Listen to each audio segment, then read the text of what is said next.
gobierno de justamente de Gonzalo Sánchez de Lozada. Es uno de los datos importantes en la historia de Bolivia, lo que sucedió en febrero rojo y octubre, ahí está, febrero negro y octubre rojo se le conoce de esa manera en parte. Ahí está, son los dos presidentes, como habíamos dicho el día de ayer. Lamentablemente, para ir resumiendo, el tema de febrero negro tiene que ver justamente con el caso de un impuestazo que se va a desarrollar en el gobierno de Gonzalo Sánchez de Lozada y posterior amotinamiento de la policía boliviana y que va a desencadenar lamentablemente en una salida muy lamentable con el caso del conflicto de la sociedad civil contra el gobierno nacional. 12 de febrero habíamos dicho inició todo el problema, conflicto, justamente desde lo que va a ser Plaza Murillo entre policías y militares. Se desarrolla ese conflicto, lamentablemente el saldo muy lamentable en el caso de febrero va a ser justamente, y que ya saben ustedes, 34 personas fallecidas,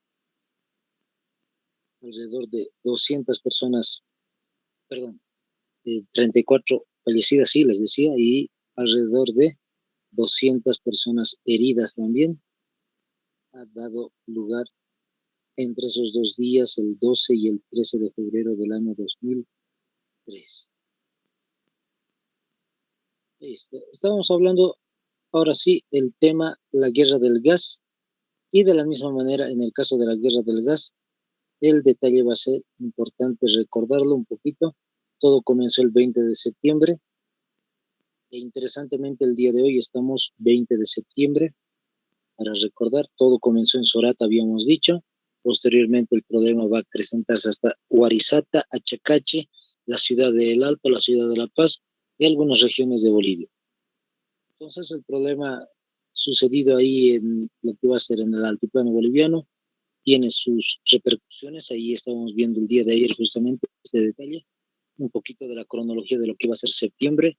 Hemos dicho, se inician los bloqueos en la carretera hacia Oruro, La Paz Oruro específicamente, y posteriormente se desarrolla también una huelga convocada por la Central Obrera Boliviana, que se va a ir masificando con el pedido de la renuncia del presidente Gonzalo Sánchez de Lozada, que era en ese momento el mandatario de Bolivia. Se radicaliza más todavía, ahí está en octubre. Vamos detallando, aquí nos habíamos quedado el día de ayer, entonces vamos detallando un poquito el caso. Viernes 3 de octubre van a ir tomando nota, productores de la hoja de coca se suman a las protestas. ¿Qué es lo que estamos viendo aquí en el caso de octubre? Lamentablemente va a ser el caso de los cocaleros. ¿De quién específicamente estábamos hablando de esto? Pues Evo Morales. Evo Morales se va a sumar al conflicto, los cocaleros de Cochabamba, y posteriormente también los cocaleros de los Yungas, como están observando ustedes, también se han sumado a la protesta, todos directamente con el pedido, por si acaso, de diferentes puntos. Uno de estos casos va a ser el eh, hecho de pedir una, una asamblea constituyente en Bolivia. Específicamente, ¿para qué es una asamblea constituyente? Les voy detallando un poquito. Para reescribir las leyes en Bolivia, específicamente la constitución política del Estado. Otro de los pedidos clamorosos de la población va a ser una ley de hidrocarburos para que el gas boliviano no se venda simplemente, sino haya la posibilidad justamente de industrializarlo. Esos son los pedidos más importantes. Otro detallito, si es que no hay una ley directamente por el gobierno, por lo menos se está exigiendo un referéndum. ¿Qué es un referéndum? Es una pregunta que se la plantea a nivel Bolivia y el pueblo boliviano es el que da la respuesta de si quiere vender el gas boliviano o si quiere industrializarlo. Por lo menos ese es el pedido que tenía la población. ¿Qué es lo que va a suceder el 8 de octubre, como están observando ahí? Paro indefinido en el Alto. Este es uno de los puntos centrales de lo que sucedió en octubre, el paro indefinido en la ciudad del Alto. La ciudad del Alto está en una parte, en una meseta más alta de lo que es la ciudad de La Paz, muchos deben conocer. Otro detalle interesante es que la ciudad del Alto va a ir constantemente planteando cosas, por decir así, en contra del gobierno nacional. Se van a radicalizar las medidas, va a haber protestas y huelgas más fuertes todavía. Y fíjense lo que dice, el 9 de octubre al día siguiente fallecen personas en el Alto, lamentablemente. El sábado 11 de octubre es uno de los días de octubre más sangrientos en la ciudad del Alto por el detalle de la militarización de dos puntos claves, Sencata y Valliviana. Vamos a hablar específicamente de este punto acerca de Sencata. Otro detalle importante que estamos viendo al final de esta cronología es el día domingo 12 de octubre. Comienzan los enfrentamientos también en Río Seco. Entonces, para que me entiendan, Sencata está en la parte sur de la ciudad del Alto y el caso de lo que es Valliviana, Río Seco y demás está en la parte norte, pero en la parte norte occidental. Entonces, este es el tipo de militarización que se ha desarrollado ese 11 de octubre que están observando. Siempre me parece interesante analizar esta situación. No todos deben ser del Departamento de La Paz, muchos compañeros del interior nos acompañan. Entonces, fíjense un detalle interesante.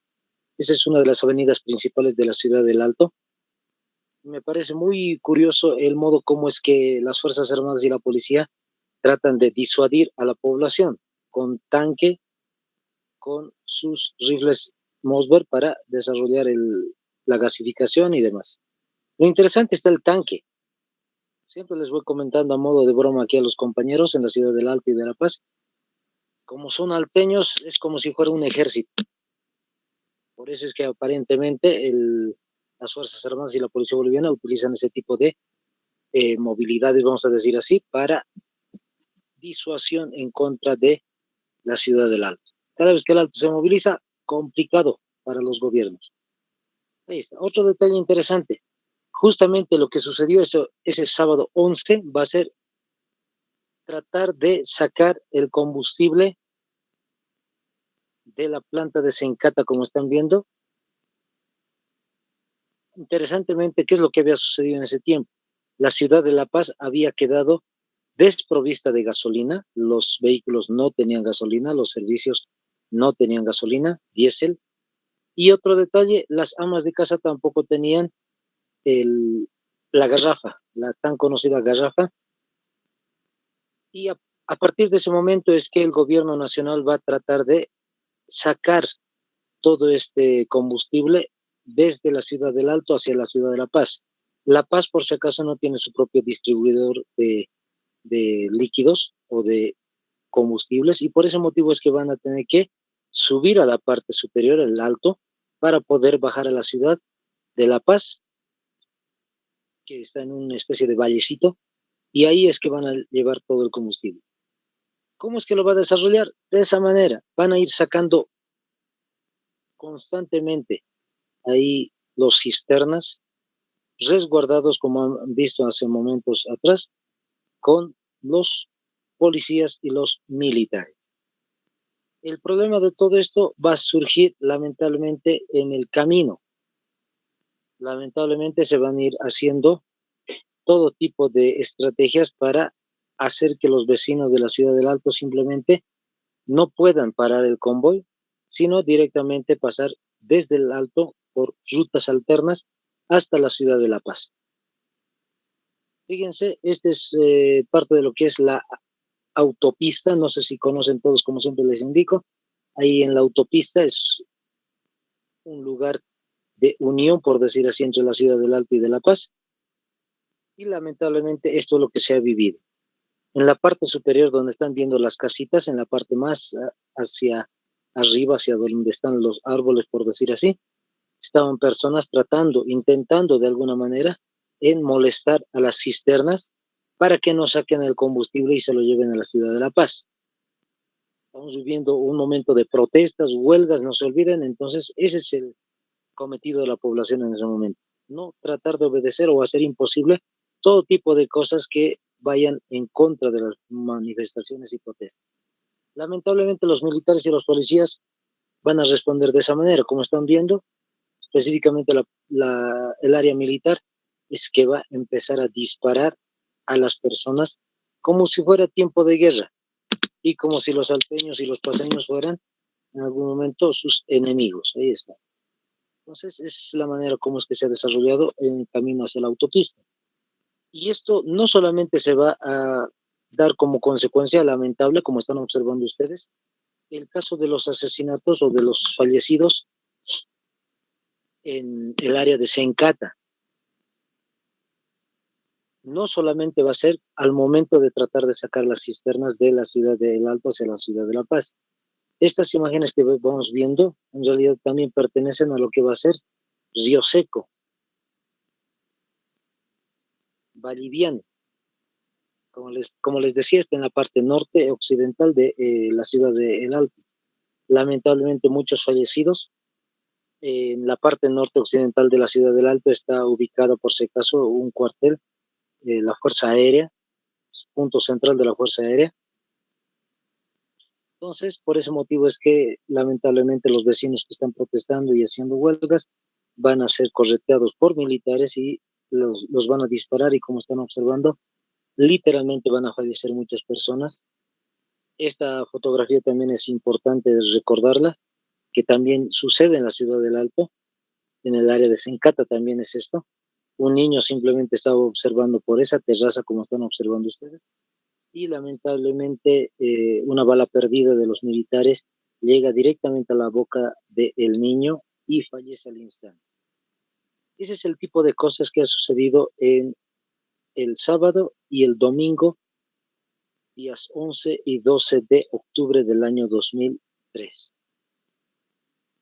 Fíjense, ¿qué es lo que dice en los periódicos de ese momento o días posteriores? La guerra del gas ya cobró 62 vidas y cientos de heridos. Entonces, fíjense el detallito. Ya es un número tan grande de fallecidos, 62 vidas. Entonces, lamentablemente es lo que sucedió. Vamos a especificar qué es lo que pasa el día lunes 13 de octubre en la sede de gobierno.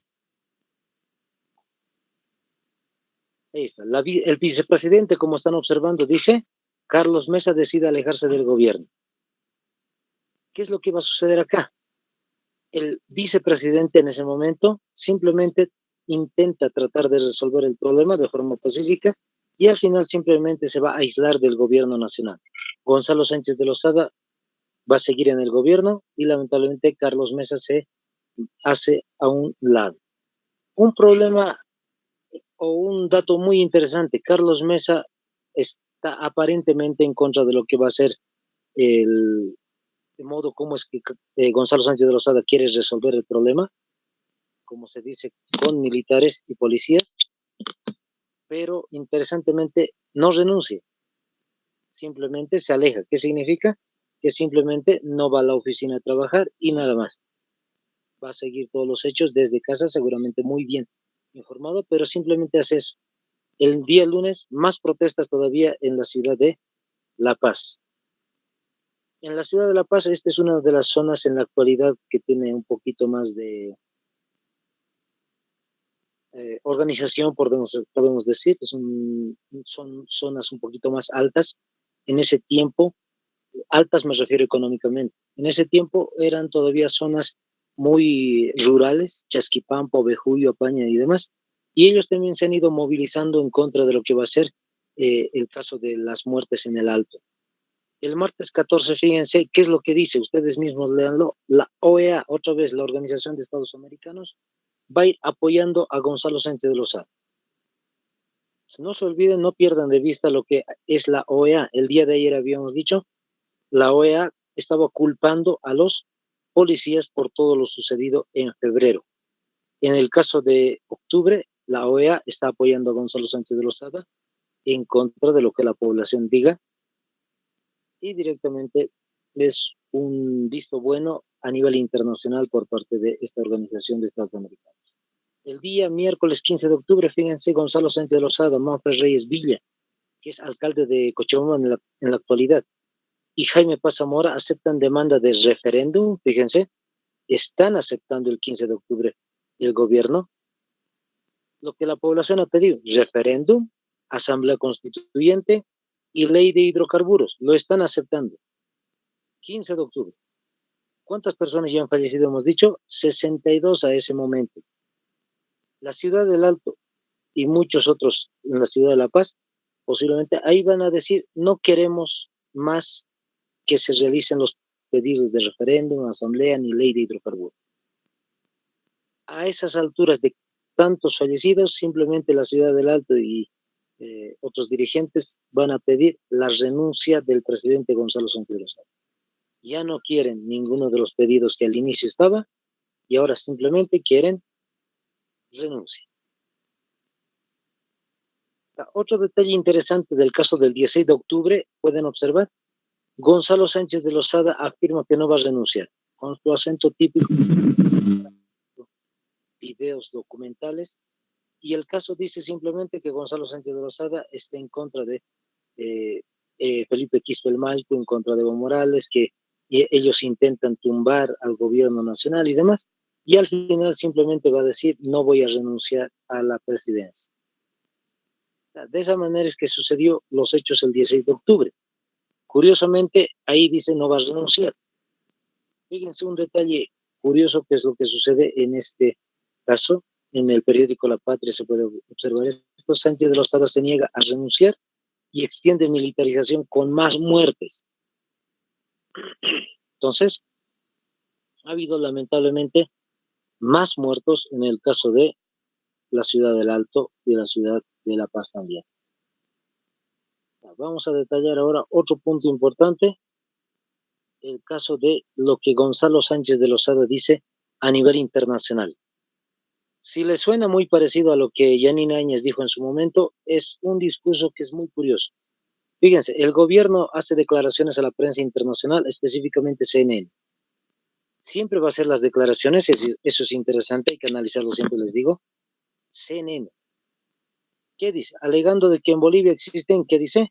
Narcotraficantes, narcoguerrilleros y narcoterroristas, que estarían impulsando el conflicto con el fin de desestabilizar la democracia. Ese discurso que se dio hace años atrás, el 2019, 2020, entonces, ya era un discurso que muchas de las personas aquí en Bolivia ya lo conocíamos. Gonzalo Sánchez de Lozada lo había dado en su tiempo. Es simplemente una especie de justificación o excusa para sacar a las Fuerzas Armadas y a la Policía Boliviana y decir que aquí en Bolivia en realidad lo que está detrás de todas las movilizaciones son personas que quieren tratar de desestabilizar la democracia en Bolivia y por tanto, como conclusión, la policía y las Fuerzas Armadas tienen todo el derecho de salir y de disuadir y lamentablemente hasta asesinar personas porque aparentemente están en contra de Bolivia. Ese es el tipo de discurso que tenía Gonzalo Sánchez Lozada. El personaje que están viendo al lado en la imagen es otro personaje que anoten su nombre, se llama Carlos Sánchez Berzaín. Carlos Sánchez Berzaín, ministro de Gobierno, y posteriormente se va a cambiar en los conflictos a ministro de Defensa. Les vuelvo a repetir el nombre: Carlos Sánchez Berzaín. En la actualidad vive en Estados Unidos. Gonzalo Sánchez de Lozada también, habrán visto las imágenes hace unos años atrás, muy mayor de edad. Y vamos con otro detalle que sucedió también en ese tiempo. Les decía, el 16 de octubre, interesantemente, Gonzalo Sánchez de Lozada decía: no voy a renunciar. Y fíjense, el 17, Gonzalo Sánchez de Lozada renuncia y huye a los Estados Unidos. No se podía más resolver el problema. Fíjense los detalles, qué es lo que dice.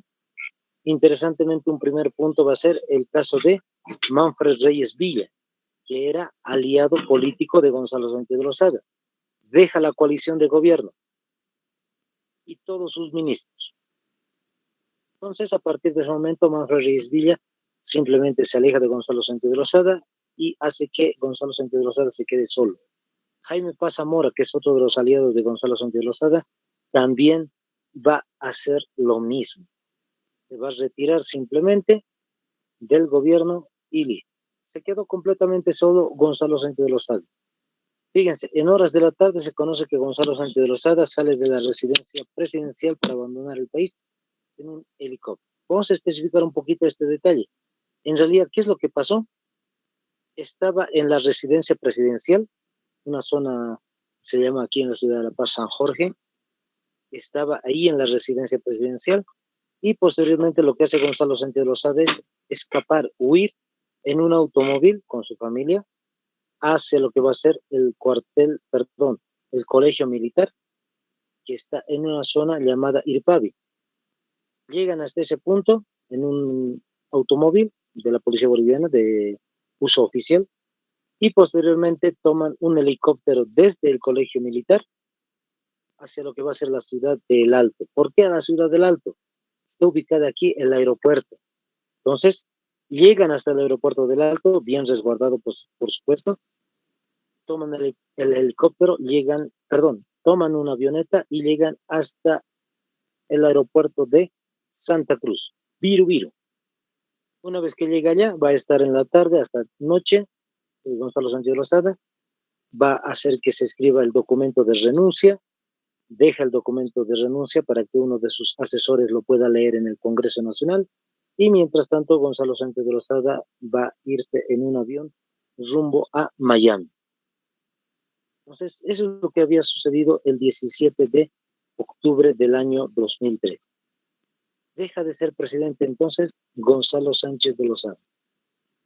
Ahí está, es una de las imágenes interesantes, por decir así, el caso justamente de la huida de Gonzalo Sánchez de Lozada.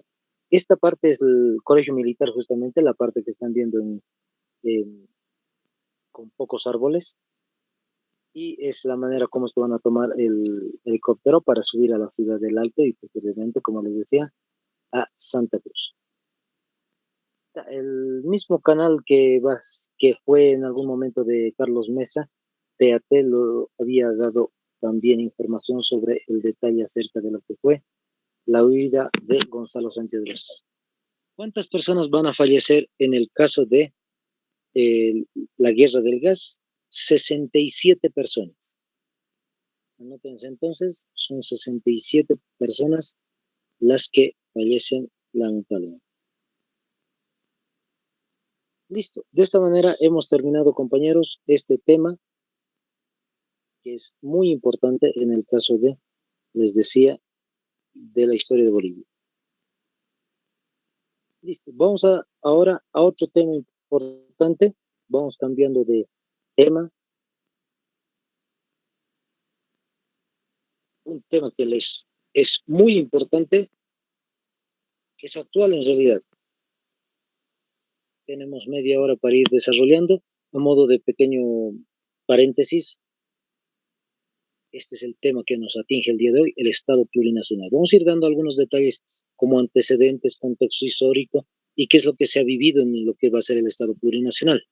Les decía el otro día, por si acaso, vayan consiguiéndose lo que va a ser la Constitución Política del Estado. Vamos a ir constantemente revisando un poquito varios de los detalles. Vamos a tener alrededor de casi una semana y media, un poquito más o menos, para desarrollar el tema. Entonces tenemos tiempo suficiente para ir viendo los artículos importantes de lo que va a ser la Constitución. Siempre les digo, por favor, compañeros, traten de encontrar la Constitución Política del Estado de forma real, es decir, material, no solo virtual. Voy a tratar de ir mostrándoles algunas imágenes también para especificar un poco el detalle, pero quiero que siempre vayan tomando en cuenta, subrayando con varios artículos para que luego posteriormente vayan estudiando constantemente ese tema, ¿ya? Entonces, vamos a meternos ahora sí. Ahí está el Estado Plurinacional de Bolivia. Vamos a detallar los años en los cuales se va a desarrollar el Estado Plurinacional. Año 2006 hasta el año 2019. En una primera versión. Es decir, hay una primera versión en este sentido de que el año 2006 va a ser las elecciones, perdón, el año 2005 va a ser las elecciones y posteriormente Evo Morales ingresa al poder y termina su gobierno el año 2019. Tiene mucho que ver con eso. Es una primera faceta. La segunda faceta del Estado plurinacional va a comenzar o continuar, entre comillas, desde el año 2020, 2021, 2022. Estamos viviendo 3 años más o menos, 2 años y un poquito más, de lo que ha sido nuevamente el Estado plurinacional de Bolivia. Vamos a detallar los casos, ahora sí. Primer punto, antecedentes. Vayan tomando notas de lo que va a ser los antecedentes. En el caso del tema de la Constitución, vamos a repetir algunos detalles importantes. Ahora lo vamos a hacer también en el caso de, para que me entiendan mucho mejor, de lo que va a ser el contexto de la Constitución y del Estado plurinacional. 1982, acuérdense lo que habíamos visto el otro día acerca del periodo de dictaduras en Bolivia. En el caso del periodo de dictaduras, habíamos visto justamente que son casi alrededor de 20 años desde René Barrientos Ortuño hasta justamente la recuperación de la democracia por Hernán Siles Suazo. No es solito Hernán Siles Suazo quien va a recuperar la democracia, hemos visto. Los militares con una junta militar van a dar posibilidad a que Hernán Siles Suazo, el último electo de forma democrática, llegue al poder. Les había dicho, había ya comenzado todo un problema para Bolivia de forma económica llamada la hiperinflación. Vayan tomando nota, les vuelvo a repetir un poquito la idea que les dije el otro día. La inflación existe en todos los países del mundo. Es la subida y es la rebaja, por decir así, de los precios a nivel de la canasta familiar. Va subiendo, va bajando, va fluctuando constantemente los precios de la canasta familiar y eso se le llama inflación.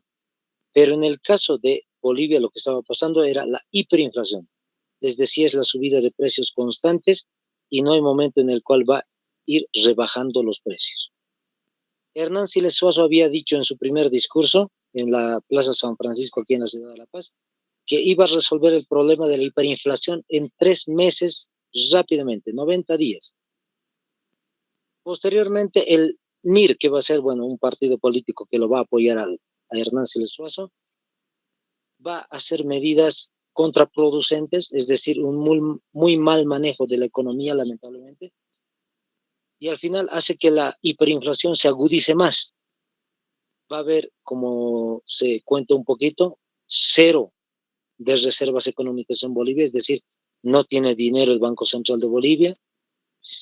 En ese momento incluso los movimientos sociales por la subida de precios van a ir haciendo protestas, huelgas, marchas, se les va a cortar la luz y el agua al Palacio de Gobierno y de esa manera van a estar Hernán Siles Suazo.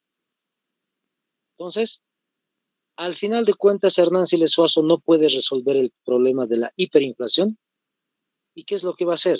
¿O qué es lo que sucede con Hernán Siles Suazo? En el 85 incluso, si no me equivoco, 85, en el último gobierno lamentablemente lo van a apresar, es decir, lo van a secuestrar, es la palabra exacta. Lo secuestran y lamentablemente nadie sabe dónde el presidente de Hernán Siles Suazo. Todos temen nuevamente otro golpe de Estado. Fíjense, hemos salido del periodo de dictaduras para posiblemente volver nuevamente a lo mismo. ¿Qué es lo que había pasado? Y la inteligencia de área militar policial va a ser la encargada de encontrar al presidente. Había estado en uno de los domicilios de Miraflores, lo habían secuestrado, lo habían maniatado y había estado justamente en uno de las casas de Miraflores. Al salir libre, por decir así, al encontrarlo y resguardar al presidente Hernán Siles Suazo al final de cuentas tiene esta finalidad, vamos a decir, esta conclusión. Él dice, no se puede resolver el problema de la hiperinflación y entonces se va a llevar elecciones. Se desarrollan las elecciones en Bolivia y el siguiente presidente, como están observando, es Víctor Paz Estenssoro. Van a ir tomando siempre nota. Víctor Paz Estenssoro desarrolla lo que se llama el decreto 21060. ¿Por qué desarrolla esto? Justamente para mejorar la situación económica de Bolivia, para resolver el problema de la hiperinflación. Y lo consigue, fíjense. Víctor Paz Estenssoro consigue vencer a la hiperinflación y que Bolivia continúe positivamente en su economía. Pero ¿cuál es el costo? El costo social va a ser tremendo. Personas que no van a tener trabajo, personas que van a tener que cambiar de trabajo, relocalización de los mineros y lamentablemente mucho sufrimiento. ¿Qué es el decreto 21060? Anótense a un costadito. Es el neoliberalismo. Es el inicio de lo que en Bolivia se va a conocer como el neoliberalismo. Ahí está, compañero. No se olviden entonces, es inicio del neoliberalismo. No sé si muchos compañeros de ustedes han escuchado alguna vez los discursos de Luis Arce Catacora, de Álvaro García Linera, Evo Morales y demás. Hablan mucho del neoliberalismo. ¿Qué es el neoliberalismo? Porque lo critican muchísimo. Ahora vamos a especificar, van a ir tomando nota. Son 3 pasos bien sencillos de lo que es el neoliberalismo. Número 1, anótense, despido de personal. Eso había sido el neoliberalismo, despido de personal. Imagínense una fábrica del Estado boliviano, una fábrica que trabajaba con un 100% de empleados. Esa era la lógica en ese tiempo, que la mayoría de las personas pudiera acceder a un trabajo eh, con un contrato, pero con el 21060 cambia todo esto. Se dice, por decir así, para que tengan la idea un poquito más extendida, 30%, por decir así, es las personas que van a seguir trabajando dentro de lo que va a ser la empresa, la fábrica, 30%. El 70% de gente simplemente es echada a la calle. ¿Cómo es que sucede esto? ¿O por qué sucede esto? En la lógica del MNR de Víctor Paz Estensoro dice, si echamos gente, pues empezamos a ahorrar salarios. Va a haber 70 salarios que no van a ser cancelados a las personas porque han echado a la calle a ese 70%, y eso se va a ir acumulando para el Estado boliviano. Parece ser bien positivo, pero lo malo es que las personas van a sufrir mucho. Ese es un primer punto. Número 2, anótense, contratación por 3 meses. Contratación por 3 meses. Solamente se debe contratar 3 meses a las personas. Ahorita vamos a ver este punto, perdón por haber salido a otro punto. Entonces, no se olviden este punto clave de lo que es el neoliberalismo, no se olviden. Les decía, tiene que ver mucho con el caso de la contratación de 3 meses. Se contrata 3 meses, esto significa que básicamente no se va a pagar ni seguros médicos, ni algún otro tipo de bonos o regalías o qué sé yo, algo adicional a los trabajadores, y menos aguinaldo. Entonces muchos deben saber, tal vez en algún momento han buscado trabajo, y lo usual que las empresas hasta el día de hoy, aunque es en contra de la norma, pero hasta el día de hoy se sigue hablando de que si quieres trabajar en la empresa tienes que estar 3 meses en observación y posteriormente te contratamos. Entonces tiene que ver este detalle justamente con el caso de el 21060, con el neoliberalismo. ¿Qué es lo que se ahorra ahí? Nuevamente, se ahorra aguinaldos, se ahorra seguros, porque son 3 meses simplemente el caso, y lamentablemente cualquier persona que esté en contra de esta medida, imagínense una persona que está trabajando dentro de la fábrica 3 meses y está 1 mes y medio, y él dice, quisiera que me den un bono, quisiera que me den un aguinaldo, y empieza a hacer protestas y huelgas, y al final simplemente la empresa, ¿qué es lo que va a hacer? Echarlo a la calle. ¿Por qué? Porque como hemos dicho al inicio, hay un 70% de gente desocupada en el país. Hay 70% de gente que quiere trabajar. Si necesita trabajar, no importa, 2 meses lo va a hacer. Entonces, ese es el detalle interesante. ¿Cómo es que es la lógica del neoliberalismo? Tercer punto, 0 sindicatos. Prohibido los sindicatos en ese entonces. Cualquier sindicato, cualquier central obrera boliviana o cualquier movimiento social que trate de hacer algo en contra del gobierno, una protesta general, una huelga, simplemente se va a llevar al estado de sitio. ¿Qué es un estado de sitio? Prohibido manifestaciones, huelgas, marchas y demás. Si es que lo hacen, pues pueden llegar a la cárcel tranquilamente porque es un estado de sitio. Es legal un estado de sitio y por tanto el que rompe el estado de sitio directamente puede ser encarcelado. Ahí está. No se olviden entonces, eso había sido el neoliberalismo. Echar a la gente, solamente contratarlos por 3 meses y prohibido protestar. Como les decía, ha sido un costo social tremendo, pero la salida funcionó lamentablemente, en parte por decir así, funcionó con mucho dolor y se estabilizó la economía boliviana. Se salvó Bolivia. Vamos con el siguiente gobierno. Víctor Paz Estenssoro deja de ser presidente e interesantemente va a haber elecciones en Bolivia. Va a estar Gonzalo Sánchez de Lozada, quien va a estar postulando en ese tiempo. Va a estar Hugo Banzer Suárez también, ex dictador de Bolivia, y Jaime Paz Zamora.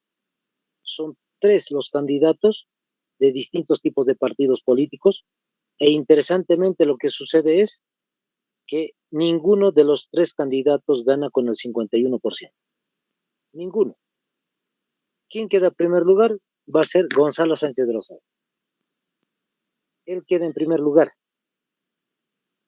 En segundo lugar, Hugo Banzer Suárez. Y en tercer lugar, Jaime Paz Zamora. Se ha empezado una lógica de coaliciones en el 89, en 1989. Estas coaliciones significa cómo unirse dos partidos políticos o tres partidos políticos para tratar de tener votos adicionales en el Congreso, es decir, diputados, senadores, y al final de cuentas resolver el problema de la elección del presidente en el Congreso Nacional. No había segundas vueltas en ese momento, no existía esa idea de segundas vueltas. Entonces, ¿qué es lo único que se ha hecho?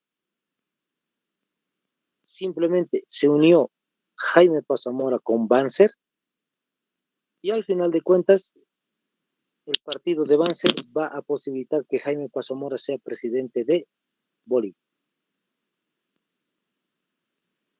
Dice, Jaime Paz Zamora ha sido un presidente casi invisible, por decir así, ha hecho cosas interesantes, como el caso de un puerto en la zona de Hilo, en Perú, pero más allá de eso no ha tenido más repercusión, ha manejado de forma económica bien, es decir, la administración es buena, desde Víctor Paz Estenssoro, Jaime Paz Zamora va a continuar la misma lógica de economía. Termina el gobierno de Jaime Paz Zamora e inicia el gobierno de Gonzalo Sánchez de Lozada y sucede la capitalización de los recursos económicos aquí en Bolivia. ¿Qué es la capitalización? Es cuando el Estado boliviano invita a empresas internacionales para simplemente hacerse cargo de varios de los temas económicos. Ejemplo, YPFB. En el caso de YPFB, para ese momento Bolivia se sabía que tenía abundancia de gas. Entonces,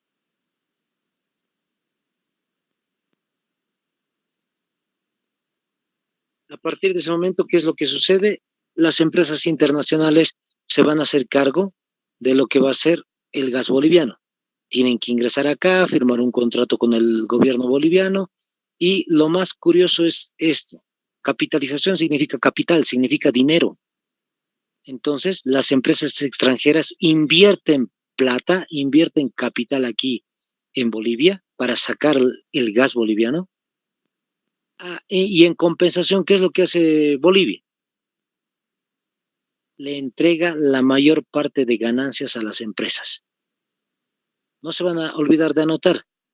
Gonzalo Sánchez de Lozada hizo esto. 97% de las ganancias para las empresas extranjeras. Fíjense, 97%. Casi toda la plata de la ganancia del gas es para las empresas. Y solo el 3% para Bolivia. Imagínense, solo 3% de la ganancia para Bolivia. Y eso que el gas es boliviano, pero va a recibir mínimo. Termina el gobierno de Gonzalo Sánchez de Lozada de esa manera y va a iniciar el gobierno de Hugo Banzer Suárez, 97-2001. ¿Qué pasa con Banzer? Es la única persona en toda América Latina, por si acaso, de que fue presidente dictatorial en su tiempo y posteriormente va a ser presidente electo de forma democrática. Es el único. Aquí en Bolivia nomás pasó eso. ¿Qué es lo que va a desarrollar? Lamentablemente la guerra del agua en Cochabamba. Vayan tomando nota. Estamos viendo toda la seguidilla económica de Bolivia. Hiperinflación, decreto 21060. Jaime Pazamora va a administrar lo mismo que hizo Víctor Paz. Gonzalo Sánchez de Lozada es la capitalización, perdemos mucha plata. Hugo Banzer Suárez lo que va a hacer es la privatización. Anótense el término. Privatización. ¿Qué es eso de privatización? Volverlo privado a algo que era público. Eso es la privatización. ¿Qué es lo que era público? ¿Qué es lo que era de todos los bolivianos? Pues el agua de Cochabamba. Era de los cochabambinos. A todos les pertenecía. Entonces, ¿quién se hacía cargo? Pues el Estado boliviano se hacía cargo de las aguas de Cochabamba. Pero en el caso de Hugo Banzer Suárez, lamentablemente había vendido, así literal lo van a notar, vendió el agua de Cochabamba a una empresa de Estados Unidos. Al venderse este producto, ¿qué es lo que sucede? La empresa va a administrar todo el agua de Cochabamba. Lo primero que ha hecho la empresa va a ser triplicarle el precio de la tarifa. Si antes tú pagabas, por decir así, 30 bolivianos, ahora vas a pagar 90 bolivianos. Si por algún motivo, por algún uso, qué sé yo, de alguna pequeña empresa, gastabas 100 bolivianos mensuales, ahora es 300 bolivianos lo que se tiene que pagar. Eso es lo que sucedió con Banzer. Las personas empezaron a movilizar, pero no por estos detalles de la subida del precio específicamente, sino de rabia por lo que la empresa dijo. La empresa había afirmado, cualquiera de los cochabambinos que empiecen a utilizar el agua de la lluvia, me tienen que pagar incluso del agua de la lluvia. Y eso es la privatización, compañeros, que interesantemente Banzer había vendido literal el agua del suelo, del subsuelo y del cielo. Todo está vendido para la empresa. Al final los cochabambinos van a dar pelea desde enero hasta abril, 4 meses de conflictos. Van a haber personas fallecidas, lamentablemente, y 175 heridos. 175 heridos. ¿De dónde vienen los heridos? Pues Fuerzas Armadas, Policía Boliviana nuevamente. Son los que van a recibir órdenes de Banzer y hacer eso. Lamentablemente fallecen 6, como hemos dicho, y muchos heridos. Termina el gobierno de Banzer. ¿Cómo es que terminó el conflicto de la guerra del agua? Positivamente los cochabambinos vencieron. La empresa de Estados Unidos tuvo que salir del país, romper el contrato y listo. Las aguas de Cochabamba hasta el día de hoy son fiscales, son propias de los cochabambinos. Ahora sí, les decía, Banzer termina el gobierno y él tendría que haber sido presidente hasta el año 2002, pero lamentablemente Banzer se encontró que tenía cáncer. Como tenía cáncer, lamentablemente tuvo que renunciar y entregó el poder a su vicepresidente que están observando ahí, Jorge Quiroga Ramírez, año 2001-2002. Un añito entero va a ser presidente Jorge Quiroga. Más conocido, ustedes deben conocerlo en las redes sociales, en la tele, Tuto Quiroga le dice. Este personaje entonces es el presidente por un año. ¿Qué es lo que él va a hacer? Las primeras negociaciones con Chile para la venta de gas. Como ya hemos visto el tema, ya sobreentendemos. Jorge Quiroga había comenzado las negociaciones con Ricardo Lagos de Chile, del presidente de Chile, para que se venda el gas boliviano por ahí, por puertos de Chile. 2002-2003, Gonzalo Sánchez Lozada produjo lo que se llama la guerra del gas. Ya hemos hablado de eso. Todo esto es el antecedente de lo que va a suceder posteriormente. Anótense. Hace momentos atrás habíamos quedado justamente en el tema de la renuncia de Gonzalo Sánchez de Lozada. Renunció y el nuevo presidente justamente Carlos de Mesa Gisbert. Carlos Diego, ese es su nombre, Diego Mesa Gisbert. Presidente 2003-2005. ¿Qué es lo que ha hecho Carlos Mesa? Mandarnos a un referéndum sobre el tema del gas. Para los que no entienden un poquito el detalle, ¿qué es referéndum? Es una pregunta lanzada al pueblo boliviano con dos opciones, el sí y el no. Entonces la pregunta consiste en eso, preguntar a la población qué hacemos con el gas boliviano. Lamentablemente el referéndum de Carlos Mesa era muy complicado. Por un detalle, la pregunta tenía 5 líneas en algunos casos, 3 a 4 líneas, mejor dicho, y eran preguntas de forma técnica, es decir, muy complicadas de entender para las personas. Se ganó 3 el sí y 2 el no. Eran 5 preguntas en total, 3 van a decir sí la población y 2 preguntas van a decir no. ¿Qué es lo más curioso de todo este detalle? Que al final los bolivianos no sabían qué es lo que habían ganado específicamente. Se analizó la situación del referéndum, se dijo qué es lo que se va a proponer dentro de lo que va a ser la ley en Bolivia, o lo que va a ser una resolución sobre el referéndum, y lo que se encontró en los documentos es esto, que en realidad el gas boliviano al interior de la tierra es 100% boliviano, pero cuando sale del suelo hacia lo que va a ser las válvulas de gas, simplemente le pertenecen a las empresas extranjeras y una parte muy mínima a Bolivia. Entonces, al final de cuentas, de lo que estamos hablando es que sigue la misma lógica. Las empresas internacionales siguen ganando más dinero y Bolivia va a seguir perdiendo. A partir de ese momento es que a Carlos Mesa le van a empezar toda una seguidilla de protestas, huelgas, marchas, desde el magisterio, Evo Morales, los cocaleros, Felipe Quispe-Maico aquí en la ciudad de La Paz, o el altiplano paseño y demás. Constantemente, los obreros, los trabajadores, los mineros, todos van a ir haciendo protestas contra Carlos Mesa, porque se nota que en realidad todo lo que se había luchado en octubre no tiene repercusión en los documentos. No se piensa que Bolivia tendría que ganar más dinero.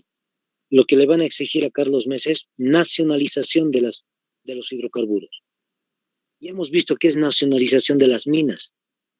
Carlos Mesa, como es historiador, posiblemente de ahí tiene el problemita, siempre les comento un poco a los compañeros, parece que Carlos Mesa entendió la nacionalización literal, la nacionalización histórica, de echar a las empresas extranjeras de Bolivia y hacer que Bolivia solito saque el gas de la tierra. Cosa que Carlos Mesa dijo, no se puede.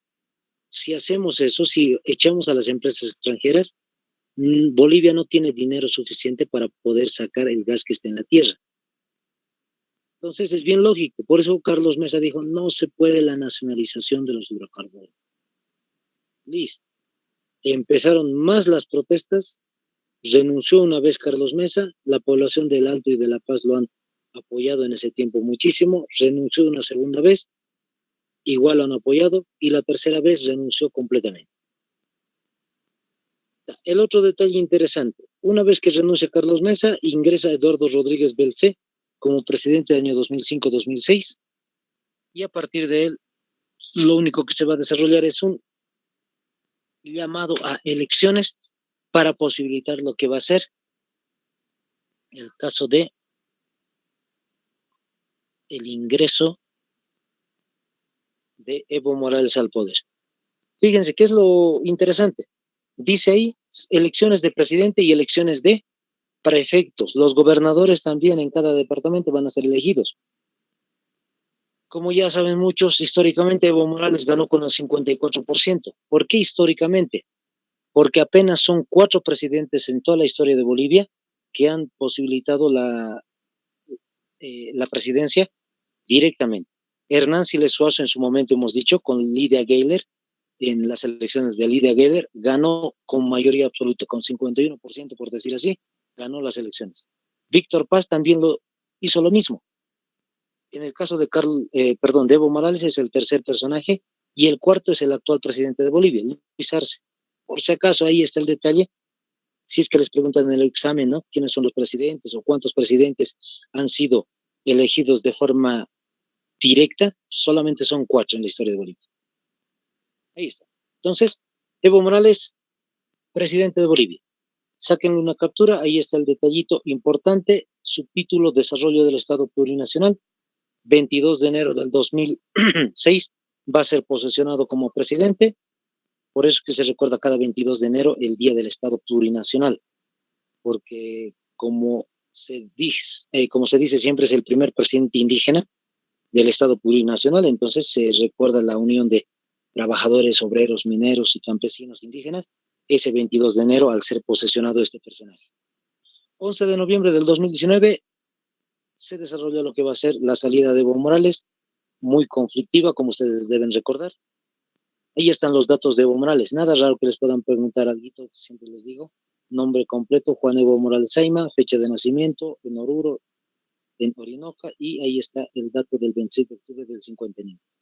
Hoy, como todos saben, vive en Cochabamba. Sigue siendo dirigente actual de los Cocaleros. Y son todos los años en los cuales fue presidente de Bolivia. Ahí está 22 de enero, 2006, 2010, 2010, 2015, 2015 hasta el 2019. Eso es lo que se ha ido desarrollando. Interesantemente,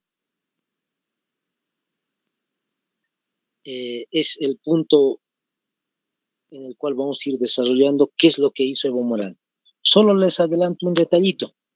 Evo Morales va a desarrollar lo que se va a llamar la nacionalización de los hidrocarburos. La nacionalización no es entendida históricamente como en el caso de Carlos Mesa o de Víctor Paz Tensoro. Se van a quedar las empresas internacionales y lo que van a hacer las empresas es darnos sigue dinero, van a seguir invirtiendo en Bolivia, solo que van a ganar menos. Ellos van a ganar alrededor de 12, en algún caso 12%, en algún caso un poco de 18%, y el resto del dinero va a ser para Bolivia. Por eso siempre les comento a los jóvenes, es interesante este detalle, por eso es que Bolivia va a ganar 88, 82% de el dinero del gas. Por eso han vivido ustedes en un momento en el cual hay construcción de carreteras dobles vías, sus colegios en diferentes lugares de Bolivia que parecen universidades. En el tiempo de nosotros no existía eso. Otro de los detalles interesantes van a ser los hospitales y demás cosas que se ha ido desarrollando y del cual vamos a ir hablando el día de mañana. Listo. Entonces, así terminamos el día de hoy, compañeros. El día de mañana continuamos. Vayan repasando, estudiando constantemente, compañeros. Bendiciones.